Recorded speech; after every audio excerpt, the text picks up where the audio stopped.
ونستعينه ونستغفره ونؤمن به ونتوكل عليه ونعوذ بالله من شرور أنفسنا ومن سيئات أعمالنا من يهده الله فلا مضل له ومن يضلل فلا هادي له أشهد أن لا إله إلا الله وحده لا شريك له وأشهد أن محمدا عبده ورسوله اللهم صل وسلم وبارك على محمد وعلى آله وصحبه أجمعين أما بعد.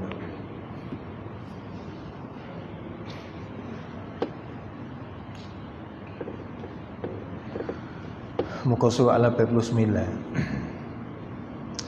Qala al-musannif rahimahullahu ta'ala asy-syirku zulmun wa wad'un lisyai' fi ghairi mahallihi. Qala Allah ta'ala wa idh qala Luqman li ibnihi wa huwa ya'izuhu ya bunayya la tusyrik billah inna asy-syirka la zulmun 'azim.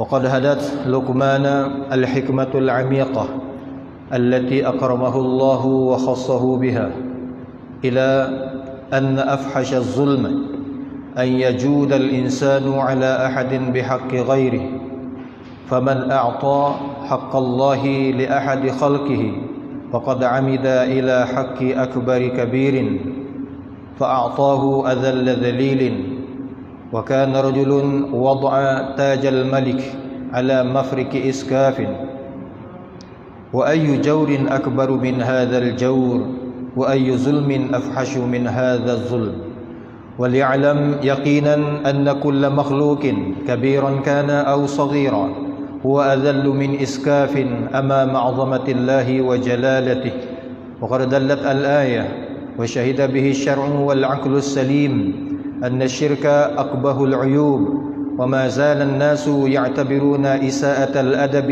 مع كبرائهم وسادتهم أكبر عيب وأعظم خرق فلما كان تبارك وتعالى أكبر من كل كبير كانت إساءة الأدب إليه والإشراك معه عيبا ليس فوقه عيب وخرقا لا يفوقه خرق وقد اتفقت جميع الشرائع على المنع من الشرك والأمر بالتوحيد وهو الصراط المستقيم وطريق النجاة وكل ما عداها من طرق وسبل فهي طرق الضلال والسبل المردية قال الله تعالى وما أرسلنا من قبلك من رسول إلا نوحي إليه أنه لا إله إلا أنا فاعبدون. Tajuk yang kita akan baca malam ni, tajuk besar dia adalah At-Tahdhiru Minasyirki, amaran serta ancaman daripada syariat tentang bahayanya syirik. Dalam di bawah tajuk besar ni ada satu tajuk, satu bab, Asy-syirku zulmun. Syirik ini adalah merupakan satu kezaliman yang sangat besar. Kalimah zulmun, tanwin yang terdapat pada kalimah zulmun, tanwin litta'zim, nak beritahu besar. Sebagai menyokong pandangan ini, pengarang kitab wa mari ayat di bawah tu yang menyebut inna syirka la zulmun azim. Syirik dia adalah merupakan satu kezaliman yang sangat besar. Wa wad'un li syai' fi ghairi mahalli. Dan syirik ini sebenarnya meletakkan sesuatu bukan pada tempatnya. Itu makna syirik. Sebab itulah syirik ni kita kena faham sama-sama takrif dia, pengenalan dia. Sebab satu-satu istilah yang disebut dalam syariat kita kena faham takrif dia tu. Sebab kalau tidak faham takrif dia jadi kocau ayah habis. Bila tidak memahami takrif syirik, maka menyebabkan kita akan jadi tukar benda hak syirik, kita kata tidak syirik. Sebab itulah takrif syirik ini seperti mana telah disebut dalam kitab Hujjatullahil Balighah, an yuthbita li ghairillahi ta'ala syai'an minas sifatil mukhtassati bihi tabaraka wa ta'ala. Iaitu seseorang tu dia percaya pada zat lain selain daripada Allah, iaitu pada makhluk ada terdapat syai'an minas sifatil mukhtassati bihi tabaraka wa ta'ala, secebis daripada sifat-sifat yang khusus pada Allah. Tak nanti kau seorang tu ambil keseluruhan sifat Tuhan letak pada makhluk baru dikatakan syirik. Menganggap sebahagian daripada sifat yang dikhususkan oleh Allah letak pada makhluk cukuplah syirik. Satu contoh yang mudah kita nak faham, ilmu ghaib. Ada kuasa boleh mengetahui perkara ghaib. Ada kuasa, ada kemampuan boleh tahu perkara ghaib. Dan perkara ghaib seperti mana Allah sebut dalam kitab dia, wa indahu mafatihul ghaib la ya'lamuha illahu. Hanya di sisi Allah Ta'ala sahajalah khazanah ilmu ghaib. Dan Allah datangkan satu kalimah yang menghuraikan makna kalimah syahadah la ilaha illallah, la ya'lamuha. Tak ada siapa-siapa pun yang dapat mengetahui perkara ghaib. Allah nafi la ya'lamuha. Ini mewakili makna la ilaha. Sebab itulah kalau nafi tidak sempurna, isbat illallah tidak akan berlaku. Sekadar manusia mempercayai kewujudan wujudnya Allah. Manusia percaya Allah yang menurunkan rezeki. Manusia percaya Allah yang menciptakan makhluk. Masih lagi tidak dikategorikan sebagai tauhid sekiranya nafi tidak sempurna. Sebab itulah di antara perkara yang patut dinafi daripada makhluk adalah ilmu ghaib. Jadi apabila kata sebut Allah Ta'ala beritahu la ya'lamuha, tak ada siapa pun yang boleh tahu perkara ghaib, maka siapa-siapa yang ada kepercayaan ada lagi di kalangan manusia yang boleh tahu perkara ghaib. Berlaku ke tak sebenarnya? Ada. Hilal barang dan mau kena ginilik. Apa kena ginilik? Nak kita tanya seseorang yang mana dia tak tahu pun sebenarnya hakikat barang tu duduk mana. Barang kita hilang. Itu bermakna kita ada kepercayaan orang itu boleh tahu perkara gaib. Yang dimaksudkan dengan tahu perkara gaib ni berasaskan 3 perkara. Dia boleh tahu barang apa dia nak tahu, di mana benda tu berada, bila masa dia nak wayak dia boleh wayak. Apabila ada 3 ni bermakna orang tu sebenarnya mendakwa dia tahu perkara gaib. Sebab itulah Nabi kita Muhammad sallallahu alaihi wasallam dia tahu perkara ghaib tapi dia tidak ada ilmu ghaib. Nabi hanya mengetahui perkara ghaib berasaskan wahyu yang Allah wahyu kepada dia. Bukan bermakna Allah Taala bui kepada Nabi secebis ilmu ghaib yang mana dengan ilmu ghaib yang Nabi ada ni bila-bila masa Nabi nak tahu Nabi boleh tahu. Di mana Nabi nak tahu boleh Nabi tahu. Apa benda yang Nabi nak tahu boleh tahu. Sebab itulah berlaku banyak sekali peristiwa dalam kehidupan Nabi, Nabi tidak tahu perkara gaib. Munafik mari depan Nabi, tipu Nabi, royak perkara ataupun royak fakta palsu di hadapan Nabi, Nabi boleh percaya. Berlaku satu peristiwa besar dalam kehidupan Nabi, Siti Aisyah radhiyallahu anha isteri baginda telah dituduh oleh munafik melakukan zina dengan seorang sahabat bernama Safwan bin Mu'attal. Pada peringkat awalnya Nabi pun tak tahu betul ke tidak. Maknanya apa? Maknanya Nabi tidak tahu. Kalau Nabi tahu perkara gaib, bermakna peristiwa ni Nabi boleh tahu dengan mudah. Ini adalah pemaha, ini adalah satu fitnah, ini adalah satu rekaan daripada orang munafik yang sengaja mereka adakan untuk memburukkan keluarga Nabi. Tapi ambil masa sebulan baru nak selesai masalah ni. Selesai dengan apa? Allah turunkan satu ayat bara'atu Aisyah, membebaskan Aisyah daripada tuduhan ini. Ini salah satu bukti Nabi tidak tahu perkara gaib. Banyak lagi. Kalau kita baca asbabun nuzul, diturunkan suratul jin. Jin mari dengar Nabi baca Quran. Jin mari duduk belakang Nabi dengar Nabi baca Quran. Nabi tak tahu. Sehingga Allah Ta'ala turunkan ayat kul, katakanlah wahai Muhammad, uhiya ilayya, telah diwahyukan kepadaku. Maknanya kalau Allah tidak wahyu kepadaku, Allah tidak beritahu kepadaku, jin mari daripada Najran mari dengar aku baca Quran ni, nescaya aku tidak akan tahu. Bermakna Nabi tidak tahu perkara gaib. Nabi hanya menerima perkhabaran gaib. Jadi siapa-siapa yang mendakwa boleh tahu perkara gaib, bermakna dia memiliki satu ilmu yang tidak dianugerahkan kepada Nabi. Ini satu perkara yang kena faham. Sebab itulah ayuthbita li ghairillahi ta'ala syai'an, percaya pada seseorang tu ada secebir, tak nanti ke ada keseluruhan, ada sikit lah daripada ilmu ghaib, maka cukuplah dikira syirik kepada Allah. Kenapakah syariat memberi ancaman kepada syirik? Dan di manakah bukti yang menjelaskan bahawa syariat memang mengancam syirik dan meletakkan kesalahan syirik adalah kesalahan paling besar sekali? Bacalah ayat Quran. Ada 6,200 lebih ayat Quran, hanya 500 lebih kurang seperti mana telah disebut oleh Imam Ghazali rahmatullah alaih yang membahaskan tentang ayat ahkam. Kemudian ribu-ribu lain lagi ayat-ayat yang ada hubung kait beritahu bahaya syirik, jangan syirik, bahaya syirik, jangan syirik. Kenapa? Kerana kesan dia di akhirat nanti, kalaulah manusia kembali kepada Allah dengan membawa kepercayaan akidah syirik, natijah dia kekal abadi dalam neraka buat selama-lama. Sebab itulah para nabi, para anbiya alaihi wassalatu wassalam, tugas utama mereka menjelaskan kepada masyarakat, beritahu bahaya syirik. Nabi tahu bahaya syirik, bahaya syirik, bahaya syirik. Nabi tidak menghukum orang itu sebagai musyrik atas muka begitu. Tidak, Nabi beritahu bahaya syirik. Menjelaskan bahaya syirik, ini adalah tuntutan syariat.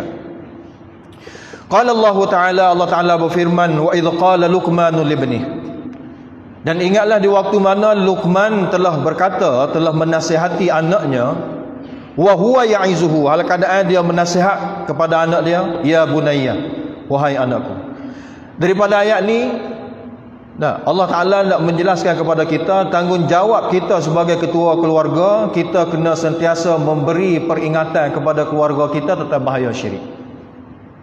Sebab syirik adalah merupakan satu perkara yang sangat bahaya. Maknanya satu perkara yang Allah Ta'ala murkanya Allah terhadap kesalahan syirik, dan dia humbai manusia dalam neraka kerana syirik. Dia tak ubik daripada neraka. Manusia yang deraka kepada Allah boleh jadi dengan sebab minum arak, boleh jadi dengan sebab tinggal semayang, boleh jadi dengan sebab judi. Hak ni masuk neraka juga, tapi dalam satu tempoh akhirnya Allah Ta'ala akan keluarkan juga daripada neraka. Tapi lama mana tu tak tahulah, tapi akan dikeluarkan. Siapa beritahu? Allah sendiri beritahu. Innallaha la yaghfiru an yushraka bihi wa yaghfiru ma duna dzalika liman yasha.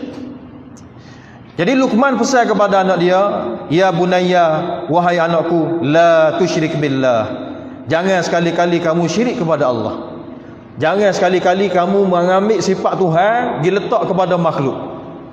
Sebab itulah maknanya menyekutukan Allah. Inna syirka la zulmun azim.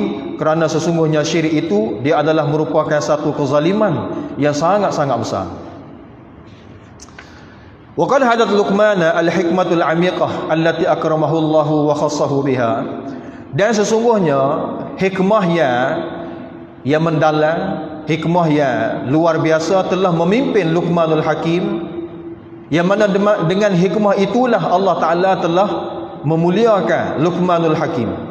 Dan Allah Ta'ala khususkan kepada Luqman dengan hikmah. Sebab itu dikenali sebagai Luqmanul Hakim. Jadi hikmah tadi telah memimpin Luqman ila anna afhasyaz zulmi, kepada sebesar-besar kezaliman adalah ayyajudal insanu ala ahadin bihaqqi ghairi. Sifat beraninya seorang manusia bagi hak kepada mana-mana makhluk, gibui hak orang lain. Ini kesalahan paling besar. Nah, sebab contohnya sifat Tuhan yang dikhususkan bagi Allah, hak ni hanya khusus untuk Allah. Berhaklah untuk Allah. Moga dia Tuhan, moga dia ilah. Dan sifat tu dia tidak berkongsi dengan mana-mana makhluk. Tiba-tiba manusia dia ambil sifat tu, kita tepek kepada makhluk. Bahasa daerah kita, percaya pada makhluk tu ada memiliki sebahagian daripada sifat Tuhan. Oleh kerana tu, faman ata haqqallah, siapa-siapa yang memberi hak Allah Ta'ala li ahadi khalqihi, kepada mana-mana makhluk ciptaan Allah, maka sebenarnya orang ni telah melakukan satu perkara yang sangat-sangat besar, satu kesalahan yang sangat besar. Fa'atahu adzalla dzalilin, maka sebenarnya dia telah berikan kepada makhluk tadi itu adzalla dzalilin, perkara yang paling menghinakan dia. Sebab beri satu perkara yang sangat-sangat bernilai, sangat-sangat besar kepada orang yang tidak layak menerima, ini satu kezaliman dia panggil, satu bentuk penghinaan. Tuan kita ni buat contoh, ambil mahkota raja gibui kepada tukar kasut. Contoh nak suruh kita faham lah. Sebab di kalangan masyarakat manusia ni dia mudah faham lah. Bila kata sebut tukar kasut tu, dia tahu sejauh mana kedudukan tukar kasut tu. Tiba-tiba dia ambil mahkota raja ni, maknanya nak suruh tukar kasut jadi pentadbir negara. Contohnya, wa kana rajulun, ada seorang tu wada'a tajal malik, dia pergi letak mahkota raja ala mafriki iskafin, ke atas kepala seorang tukar kasut. Wa ayyu jawrin akbaru min hadzal jawr, manakah kezaliman yang lebih besar lagi daripada kezaliman ini? Wa ayyu zulmin afhasyu min hadzal zulm, manakah perbuatan yang lebih teruk lagi daripada perbuatan ini? Inilah merupakan satu kezaliman yang paling besar sekali. Waliya'lam yaqinan, dan hendaklah diketahui secara yakin, anna kulla makhluqin, bahawa kesemua makhluk. Bila kata semua makhluk ni masih Allah, selain daripada Allah. Sama ada dia daripada manusia, dia daripada jin, dia daripada malaikat. Maka ini semua adalah makhluk ciptaan Allah. Bapa disebut jin, malaikat, manusia? Sebab daripada golongan ni sajalah majoriti manusia puja. Jarang sangat manusia pergi puja selain daripada tiga perkara ni. Ada tapi tidak ramai. Nah, tu. Jadi kita kena tahu secara yakin bahawa setiap makhluk, kabiran kana, sama ada dia tu besar ke, au saghiran, atau makhluk tu kecil ke, huwa adallu min iskafin, dia lebih hina lagi. Min iskafin, daripada seorang tukar kasut. Di mana tu? Amama azamatillahi wa jalalatihi, di hadapan keagungan Allah. Di sisi Allah Ta'ala semua makhluk kerdil berlaku. Semua makhluk dikira hina berlaku. Wa qad dalat al-ayah wa syahida bihi syar'un wal aqlu salim. Dan tentang perkara ni banyak sekali syahida bihi syar'un. Syariat telah menjadi saksi, dan begitu juga akal manusia yang sejahtera. Dalam kitab ni dia sebut al-aqlus salim, akal yang sejahtera. Sebab ada ketika akal manusia tu dia tidak jadi salim. Dalam banyak perkara lain akal dia tu boleh jadi waras, tapi dalam setengah perkara akal dia tidak waras. Kadang-kadang, contohnya dalam tajuk, dalam bab syirik, kadang-kadang didapati manusia tu dari sudut pangkat keduniaan dia dikenali sebagai seorang yang hebat. Orang yang ada title doktor, orang yang ada title profesor. Tapi di masa yang sama, dari sudut keagamaan, dia boleh puja batu. Kita ni kadang-kadang kita fikir, dia ni boleh terima guna akal ke tak ni? Batu dia boleh puja, kadang-kadang pokok kayu pun dia boleh puja. Orang yang memiliki akal yang sejahtera ni, kita boleh fikir, kita fikir apa yang ada manfaat pada batu? Apa manfaat yang ada pada pokok?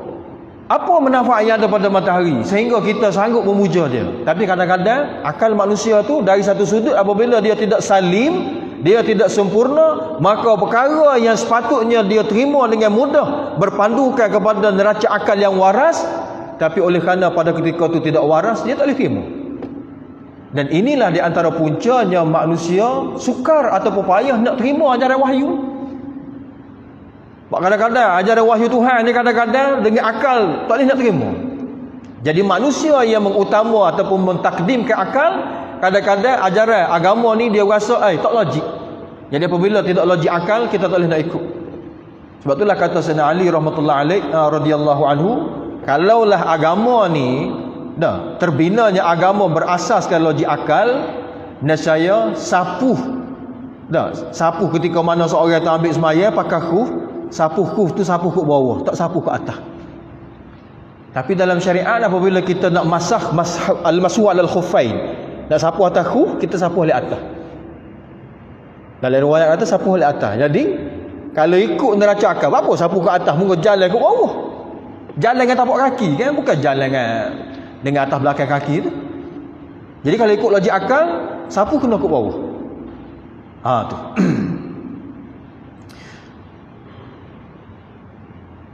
Jadi syariat dan juga akal yang sejahtera telah menjadi saksi anna syirka, bahawa syirik ni sebenarnya akbahul uyub, adalah merupakan satu keaiban yang sangat-sangat buruk. Satu perkara yang sangat memalukan kalau kira syirik ni.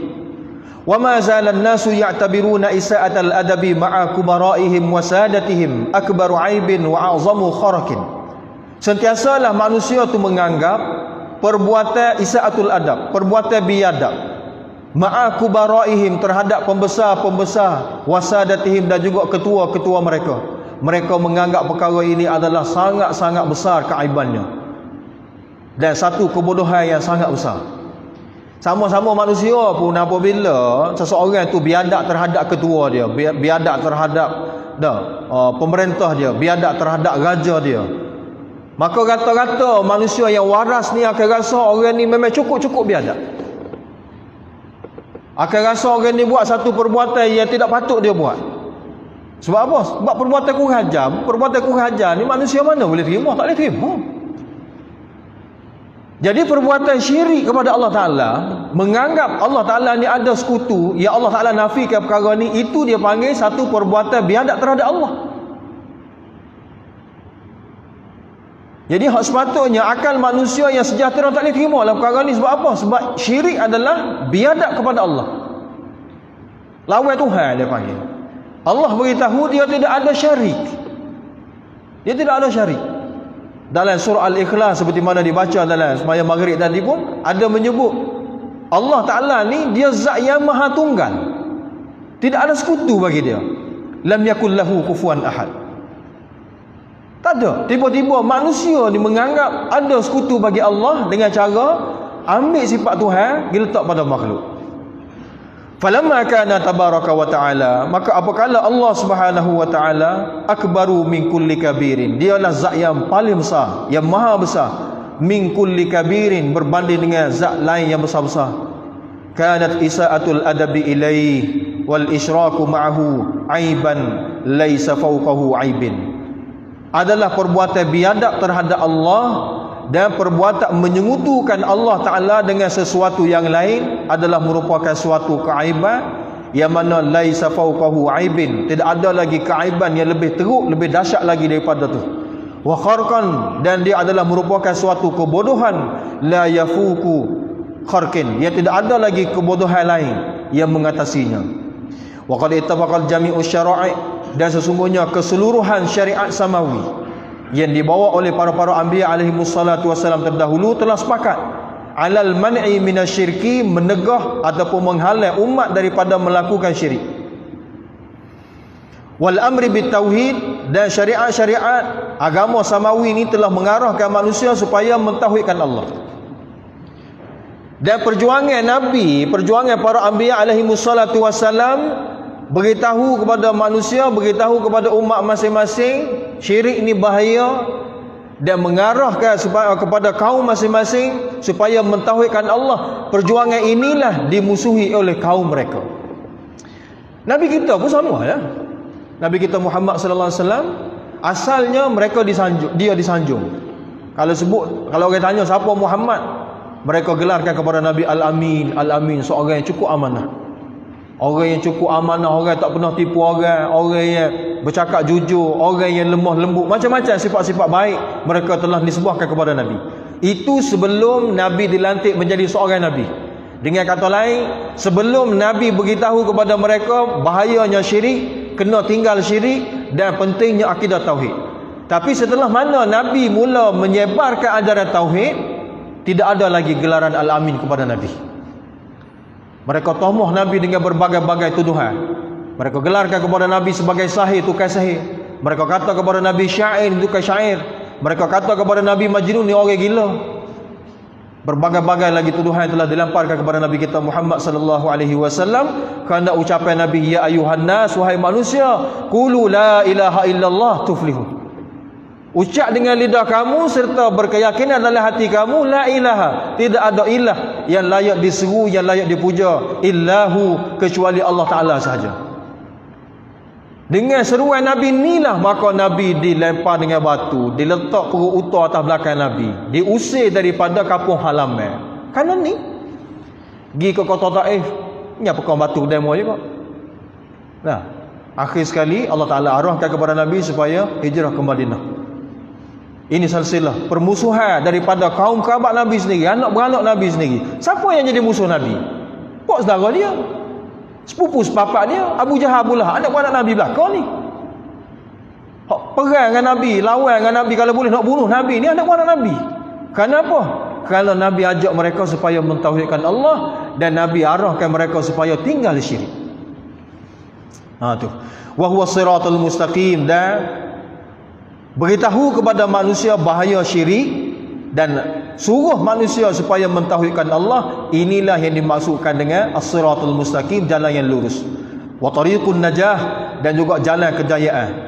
Wa kullu ma'adaha min turukin wa subulin, dan semua jalan-jalan lain, setiap jalan lain, jalan banyak, jalan lain selain daripada jalan tauhid. Jalan syirik ni banyak, tauhid sah. Sebab itulah Allah Ta'ala sebut dalam Quran dengan bentuk kalimah mufrad, single. Kalau nisbahkan kepada agama tauhid, Allah Ta'ala guna satu kalimah yang memberi makna saja jalan. Sebab tu dia guna kalimah nurun, satu je, cahaya. Nah, Allah yang memimpin manusia kepada nur, kepada satu cahaya. Tapi syaitan berserta dengan pembantu-pembantu dia akan mendorong manusia, membawa manusia kepada ila zulumatin, kepada kegelapan-kegelapan syirik yang banyak. Patut agama tauhid ni dia tidak payah. Nah, dia tidak payah. Maka kita kena belajar tentang akidah tauhid supaya kita dapat bezakan di antara agama tauhid yang satu dengan fahaman-fahaman syirik yang cukup banyak. Fahiya turuqud dhalal, dan agama syirik ni sebenarnya dia adalah merupakan jalan kesesatan. Wasubulul mardiyah, dan jalan yang menjatuhkan manusia ke lembah kebinasaan. Qala Allah Ta'ala, Allah Ta'ala telah berfirman, wa ma arsalna min qablika min rasulin illa nuhi ilaih annahu la ilaha illa ana fa'budun. Wa ma arsalna min qablika min rasulin, dan tidaklah kami mengutuskan mana-mana rasul sebelum engkau wahai Muhammad, illa nuhi ilaih, malaikat kami wahyukan kepadanya, annahu la ilaha illa ana, bahawa tidak ada ilah yang layak diseru, yang layak dipuja, yang layak dimohon pertolongan illa ana, malaikat aku saja. Maknanya ajaran yang dibawa oleh Nabi suruh manusia supaya mentauhidkan Allah, beritahu kepada manusia bahaya syirik ni ajaran Tuhan, bukan rakaat Nabi, seperti mana yang telah dituduh oleh golongan masyarakat Arab jahiliah pada ketika itu. Dia tuduh Nabi ni reka ajaran, bawa ajaran baru. Sebab mereka Arab jahiliah ni telah mengaku dia mengikuti agama Nabi Ibrahim. Jadi Nabi juga beritahu kepada mereka, aku juga bawa agama ni, original agama Nabi Ibrahim lagi ni. Tak ada seperti mana yang buat kamu ni buat. Agama Nabi Ibrahim ni berada di atas akidah tauhid. Ini hak sebenarnya. Jadi Allah Ta'ala turun ayat ni beritahu, nak menafikan segala bentuk dakwaan daripada Arab jahiliah yang mengatakan Nabi telah mengada-gadakan ajaran tauhid. Jadi Allah beritahu, tidaklah kami mengutuskan mana-mana rasul sebelum engkau wahai Muhammad illa nuhi ilaih, malaikat kami wahyukan kepadanya akidah tauhid, iaitu la ilaha illa ana, tidak ada ilah yang layak diseru, yang layak dipuja kecuali aku sahaja. Oleh kerana tu fa'buduni. Kalimah fa'budun asalnya fa'buduni, maknanya oleh kerana tu naklah kamu sembah dan puja aku saja. Nak sembah dan puja Allah Ta'ala saja ni, itulah tauhid. Termasuk dalam puja, termasuk dalam kata ibadah, seruan dan juga doa. Nabi sebut dalam hadis dia, ad-du'a huwal ibadah. Doa tu sendiri dia adalah ibadah. Ad-du'a mukhul ibadah. Doa tu otak kepada ibadah. Apa makna? Seperti mana Allah Ta'ala sebut dalam ayat kelima surah Fatihah, iyyaka na'budu wa iyyaka nasta'in. Hanya kepada engkau sahaja ya Allah kami mengabdikan diri, kami menyembah, kami memuja. Maknanya kami tak puja selain daripada engkau. Wa iyyaka nasta'in, dan hanya kepada engkau sahaja ya Allah kami memohon pertolongan. Kami tak minta pertolongan dengan orang lain. Sebab itulah Nabi pesan kepada umat dia, kita kena ingat semua pesanan Nabi. Idza sa'alta fas'alillah wa idza ista'anta fasta'in billah. Bila nak minta, mintalah daripada Allah. Nak minta hajat, minta daripada Allah. Kita berasa kita terancam, kita berasa kita tidak selamat, kita berasa kita akan kena gangguan, wa idza ista'anta fasta'in billah. Apabila kamu nak minta pertolongan, nak minta bantuan, maka minta daripada Allah. Jangan minta dengan selain daripada Allah. Kerana selain daripada Allah tidak ada kuasa pun, tidak ada kuasa memberi kesan, tidak ada kuasa boleh membantu dan menolong apabila perkara yang kamu minta di luar daripada batasan asbab. Nabi didik umat dia supaya minta hanya dengan Allah.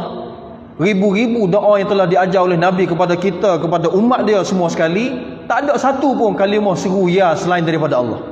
Semua dalam doa yang diajar oleh Nabi, ya Allah, ya Rabbi, Rabbi, Rabbana. Kita tak akan jumpa satu hadis Nabi ajar serulah orang ni, serulah malaikat, serulah jin, serulah roh yang telah mati. Nabi tidak ada ajar.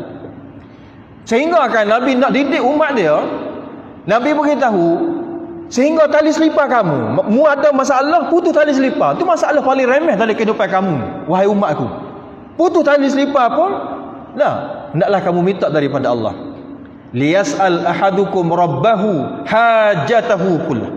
Naklah salah seorang daripada kamu kena minta hajatnya daripada Allah. Hatta sehinggalah kalaulah syis'a na'lihi idzan qata'a. Tali selipar dia kalau putus pun kena minta daripada Allah. Nabi ajar begitu. Sebab itulah para sahabat Nabi apabila berlaku masalah dalam kehidupan, mari orang beritahu keldai hak dia saya, hak buat kerjaan dia. Mampu keldai itu. Apa yang dibuat oleh sahabat? Sahabat ambil wuduk dengan sempurna, semaya minta bantuan daripada Allah. Ini apa yang dilakukan oleh anak murid Nabi. Kerana apa? Kerana dia faham ajaran daripada Nabi kita Muhammad sallallahu alaihi wasallam. Tajuk yang seterusnya, innallaha la yaqbalu illa khalisan, laisa li ahadin fihi nasib. Sesungguhnya Allah Subhanahu wa taala la yaqbalu illa khalisan. Dia tidak akan menerima amal daripada mana-mana hamba illa khalisan, malaikat amalan yang dilakukan oleh orang yang ikhlas. Sebab itulah di antara syarat makbulnya amal kena ada ikhlas. Dan ikhlas tu apa makna? Ikhlas tu tauhid. Sebab itulah setiap kalimah ibadah dalam Al-Quran ni kita jangan lupa terjemah dia dengan makna tauhid. Ibnu Abbas radhiyallahu anhu kata, kullu lafz ibadatin fil Quran bermakna tauhid. Setiap lafaz ibadah apabila duduk dalam Quran, ayat Quran, lafaz ibadah tak kira sama ada dia mari dengan apa bentuk rupa kalimah, dengan sirah fa'il madhi ke, dengan mudhari' ke, dengan sirah amar ke, dengan sirah masdar ke, maka makna dia kena terjemah dengan makna tauhid. Nah, seperti mana dalam ayat tadi, fa'buduni, itu sirah amrin. Hendaklah kamu sembah aku saja, hendaklah kamu mentauhidkan aku dalam ibadah. Mana ibadah ni hanya untuk aku saja, jangan buat untuk orang lain. Tapi manusia yang syirik, dia buat untuk Allah Ta'ala, dia buat atas. Untuk selain daripada Allah Ta'ala pun dia buat. Seperti mana masyarakat Arab jahiliah, dia buat dua-dua. Nah, kepada Allah Ta'ala tu memang kita sembah dah dia. Arab jahiliah, dia tak nafi kewujudan Tuhan. Orang yang mengatakan Arab jahiliah tak kenal Allah Ta'ala ni, dia tak kenal siapa jahiliah. Bila tak kenal jahiliah, maka bagaimana nak faham? Macam mana kita nak faham ayat Quran?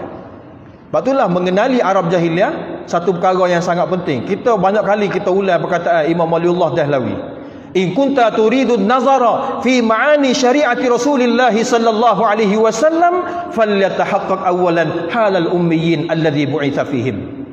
Jika sekiranya kamu nak faham sungguh, nak reti sungguh syariat yang dibawa oleh Nabi sallallahu alaihi wasallam, perkara pertama sekali mu kena reti, mu kena faham dan mu kena tahu adalah halal ummiyin.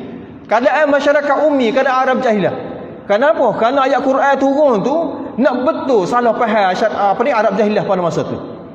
Nak betul akidah syirik Arab jahiliah pada ketika tu. Jadi kalau kita tidak mengenali Arab jahiliah, kita tidak tahu siapakah sebenar Arab jahiliah, apakah sifat mereka, kenapakah Allah Ta'ala sebut mereka dengan musyrikin dalam Al-Quran, maka bagaimana kita nak faham agama kita? Sebab itulah memahami Arab jahiliah ini di antara tajuk besar sebenarnya dalam agama.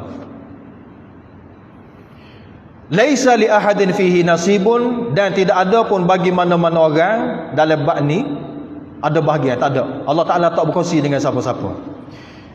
Pengarang telah bawa satu hadis daripada riwayat Imam Muslim, akhraja Muslimun an Abi Hurairah radhiyallahu anhu qala qala Rasulullah sallallahu alaihi wasallam qala Allah Ta'ala ana aghna syuraka'i an syirki man amila amalan asyraka fihi ma'i ghairi taraktuhu wa syirkah wa ana minhu bari'un. Riwayat daripada Abu Hurairah radhiyallahu anhu, kata Abu Hurairah, qala Rasulullah sallallahu alaihi wasallam, Rasulullah sallallahu alaihi wasallam telah bersabda, qala Allah Ta'ala, Allah Ta'ala berfirman, ni hadis kursi, ana aghna syuraka'i 'ala syirki, Aku adalah merupakan zat yang maha kaya, zat yang tidak berhajat pun kepada mana-mana sekutu. Tidak berhajat. Perkataan ini kena faham. Sebab itulah dalam kalimah, dalam bahasa kita apabila diterjemah la ilaha, nah, kita akan terjemah contohnya la ilaha illallah wahdahu la syarikalah. Di antara kalimah wirid yang kita baca 10 kali Nabi ajar kepada kita untuk dibaca pada setiap kali selepas pada maghrib dan juga selepas pada subuh. La ilaha illallah wahdahu la syarikalah. Tidak ada ilah yang layak diseru, yang layak dipuja. Nah, zat yang maha tunggal. La syarikalah, yang tidak ada sekutu. Apa makna tak ada sekutu? Hak tak ada sekutu ni kena faham. Di kalangan manusia, apabila dia ada sekutu, sekutu ni maknanya rakan kongsi. Bermakna manusia tu tak boleh nak buat seorang. Sebab itulah apabila seorang tu buat satu bentuk kumpulan, akan diberi nama syarikat. Syarikat ni ambil daripada perkataan Arab, bermaknanya perkongsian ramai-ramai. Apa tu? Sebab tak boleh nak buat seorang. Nak buat satu bangunan ni kita seorang nak buat, tak boleh. Tahulah keuntungan akan dapat daripada satu-satu projek, contohnya 1 juta ke 2 juta ke. Kalau gitu kita kaya seorang. Manusia kalau dia boleh buat seorang, dia tak akan kongsi dengan orang lain. Tapi terpaksa kongsi dengan orang lain sebab apa? Sebab tak boleh nak buat seorang. Itu kelemahan yang ada pada makhluk. Dan Allah Subhanahu Wa Taala zat yang memiliki sifat yang maha sempurna, sempurna belaka. Kudrat yang ada pada dia sempurna, ilmu yang ada pada dia sempurna. Jadi dia tidak berhajat kepada mana-mana pembantu, dia tidak berhajat kepada mana-mana penolong dia. Maka siapa-siapa yang menisbahkan Allah Ta'ala ni ada rakan kongsi, bermakna dia telah menisbahkan satu keaiban, satu sifat lemah, satu sifat yang mencacatkan ketuhanan. Sebab itu tidak boleh. Oleh kerana itu, man amila amalan, siapa-siapa yang melakukan satu amal, asyraka fihi ma'i ghairi, dia kongsi amalan yang dia buat tu kerana Allah retak, kerana selain pada Allah retak. Maknanya dia syirik dalam melakukan amal. Ini dia panggil, dalam kitab tasawuf dia sebut dengan satu istilah, dia panggil riya. Kadang-kadang orang riya ni dia buat tu kerana Allah retak, kerana orang retak. Semaya molek-molek Allah tu kerana Allah Ta'ala dah. Tiba-tiba nampak orang mari, biar je ni tengok atik aku semaya setara mana comel. Contoh. Nah, kerana Allah memang lah. Sok-sok dah kita buat. Ni biar sambil-sambil tu orang tengok atik. Riya. Jadi riya ni sebenarnya termasuk dalam kategori syirik. Cuma dia kategori syirik asghar. Dia tidak mengeluarkan seorang itu daripada millah, daripada agama. Jadi apabila seorang itu telah syirik dalam amal, taraktuhu wa syirkahu, aku biarkan dia dengan sekutu dia. Dia buat amal tu kerana siapa? Kalau dia buat amal tu bukan kerana aku, minta balasan, dia minta dengan selain pada aku. Jangan minta dengan aku pula. Inilah di antara bahasa yang selalu diguna oleh guru kita. Dia nak buat perbandingan seumpama seperti mana seorang yang kerja orang kita, tapi tak nak minta pitih, dia minta gaji dengan tokai kelapa sawit. Tak kena parut. Sebab dia kerja yang lain. Dia minta dengan tokai kerja yang lain. Nah, dia buat satu pekerjaan yang tidak pernah disuruh oleh Allah, tapi mengharapkan ganjaran, mengharapkan gaji daripada tokai lain. Ini satu perkara yang tidak patut. Dan Allah Ta'ala beritahu amalan hak dia buat tu tidak makbul. Wa ana minhu bari'un, dan aku berlepas diri daripadanya. Kemudian huraian kepada hari ini kita sambung pada minggu akan datang insya-Allah. Alhamdulillahirabbil alamin. Allahumma shalli wa sallim wa barik ala Muhammad wa ala alihi wa sahbihi ajma'in. Allahumma anfa'na bima 'allamtana wa 'allimna ma yanfa'una wa zidna 'ilma. Alhamdulillahi ala kulli hal wa na'udzu billahi min hali ahli an-nar. Rabbana atina fid dunya hasanah wa fil akhirati hasanah wa qina 'adzaban nar. Wa sallallahu ala Muhammad wa ala alihi wa sahbihi ajma'in. Walhamdulillah. Subhanallah wa bihamdihi.